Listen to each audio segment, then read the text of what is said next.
ایک گاؤں میں ایک غریب نائی رہا کرتا تھا جو ایک درخت کے نیچے کرسی لگا کے لوگوں کی حجامت کرتا۔ مشکل سے گزر بسر ہو رہی تھی۔ اس کے پاس رہنے کو نہ گھر تھا، نہ بیوی تھی، نہ بچے تھے۔ صرف ایک چادر اور ایک تکیہ اس کی ملکیت تھی۔ جب رات ہوتی تو وہ ایک بند اسکول کے باہر چادر بچھاتا، تکیہ رکھتا اور سو جاتا۔ ایک دن صبح کے وقت گاؤں میں سیلاب آ گیا۔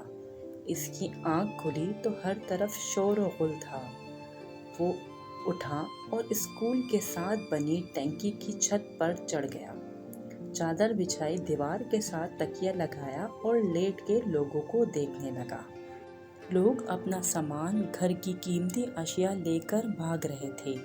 کوئی نقدی لے کر بھاگ رہا تھا، کوئی زیور، کوئی بکریاں تو کوئی کچھ اور قیمتی اشیاء لے کر بھاگ رہا تھا۔ اس دوران ایک شخص بھاگتا آ رہا تھا۔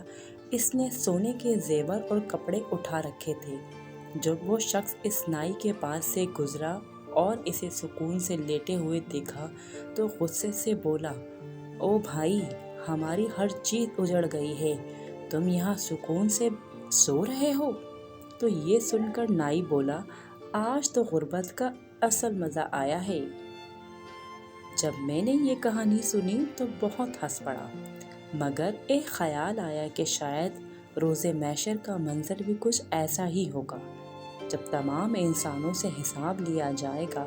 ایک طرف غریبوں کا حساب ہو رہا ہوگا، 2 وقت کی روٹی، کپڑا، حقوق اللہ اور حقوق العباد۔